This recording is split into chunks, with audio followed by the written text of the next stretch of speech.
Welcome to సూనా media. This is RJV. Nandyal జిల్లాకు సంబంధించి ఆర్లగడ్డ నియోజకవర్గంలో తెలుగుదేశం పార్టీ నుంచి ఎమ్మెల్యే అభ్యర్థిగా పోటీ చేస్తున్న భూమా అఖిల ప్రియ చేస్తున్నారు. సో అక్కడ నిన్న నైట్ యాక్చువల్గా చూసుకున్నట్లుగానైతే తన బాడీ గార్డ్ ఎవరైతే ఉన్నారో నిఖిల్ అనే వ్యక్తిపై దాడి చేశారనమాట. గుర్తు తెలియని వ్యక్తులు కారు వేసుకొని వచ్చి గుద్దేశారు. అదేవిధంగా అతన్ని కిడ్నాప్ చేయాలనుకున్నారు. ముగ్గురు వ్యక్తులు అయితే బయటకు వచ్చారు. వాళ్ళ దగ్గర మారణ ఆయుధాలు అయితే ఏం లేవు. బట్ అతన్ని కిడ్నాప్ చేయాలని వచ్చారా, లేకపోతే గుద్ది ఇంకేదన్నా చేద్దామని చెప్పి వచ్చారా, ఇంజూరీ చేయడానికి వచ్చారా అనే విషయం మొత్తానికైతే తెలియాల్సి ఉంది. అదేవిధంగా భూమా అఖిల ప్రియ ఇంటి ఎదురుగా ఉన్నటువంటి ఏదైతే పార్టీ కార్యాలయం ఇల్లు అనేది ఒకే దగ్గర ఉంటుందన్నమాట. సో ఎదురుగా ఉన్నటువంటి రోడ్డు ఏదైతే ఉందో రోడ్డు దగ్గర వాళ్ళు ఇద్దరు మాట్లాడుకుంటూ ఉన్నారో, అంటే భూమా అఖిల ప్రియకి సంబంధించినటువంటి బాడీ గార్డ్ అదేవిధంగా సన్నిహితులు పక్కన ఉండేటువంటి అనుచరులు ఎవరైతే ఉన్నారో మాట్లాడుకుంటూ ఉన్న నేపథ్యంలో కారు అమాంతంగా రావడం, తనను గుద్దడం జరిగింది. అదేవిధంగా గుద్దేసిన తర్వాత అతను కొంచెం దూరంలో పడిపోవడం జరిగింది అనమాట, చూస్తున్న విజువల్స్ లో. సో ఆ పడిపోయిన తర్వాత ఏదైతే కారులో నుంచి ముగ్గురు బయట దిగారో అతన్ని పట్టుకొని కారు లోపల వేయడానికి కొట్టడానికి ప్రయత్నించిన వైను మనం చూస్తున్నాం. అదేవిధంగా అతను అక్కడి నుంచి కింద పడ్డా కానీ లేచి అక్కడి నుంచి ఇంటి లోపలికి పరిగెత్తుకు రావడం జరిగిందనమాట. సో ఇంటి లోపలికి వచ్చిన తర్వాత అతన్ని పట్టుకోలేదు.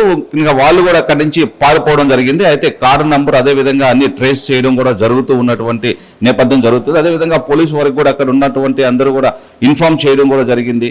సో వాళ్ళు ఎవరు, అసలు ఎందుకు వచ్చారు, గుర్తు తెలియని వల్ల అక్కడే ఉన్నటువంటి అన్ని విషయాలు కూడా ఇంకా బయటకు రావాల్సినటువంటి పరిస్థితి కనిపిస్తూ ఉంది. అదేవిధంగా మనం చూసుకున్నట్లయితే ఆళ్లగడ్డకు సంబంధించి చాలా వైరల్గా మారుతూ ఉంది.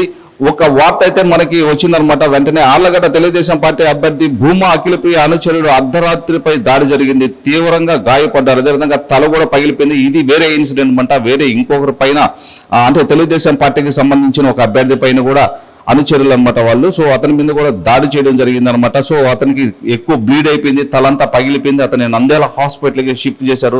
అదేవిధంగా షిఫ్ట్ చేసిన తర్వాత భూమా అఖిల ప్రియ కూడా అతన్ని చూడడానికి, పరామర్శించడానికి నంద్యాల హాస్పిటల్కి వెళ్ళేదానికి సిద్ధమయ్యారనమాట. సో అక్కడికి వెళ్తున్నారు వాళ్ళు కూడాను.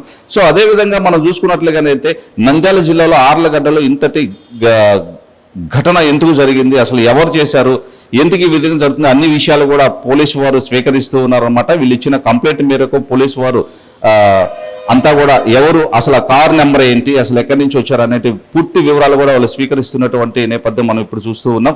మరి కాసేపట్లో కావచ్చు తర్వాత పోలీసు వారు కూడా వెల్లడించేటువంటి పరిస్థితి కూడా మనకు కనిపిస్తుంది. అంటే ఎవరు వచ్చారు, ఎందుకు దాడి చేయాల్సిన పరిస్థితి, పాత కక్షల లేకపోతే పార్టీకి సంబంధించిన గొడవలు అనేటి అన్ని విషయాలు కూడా క్లియర్గా మనం చూడొచ్చు.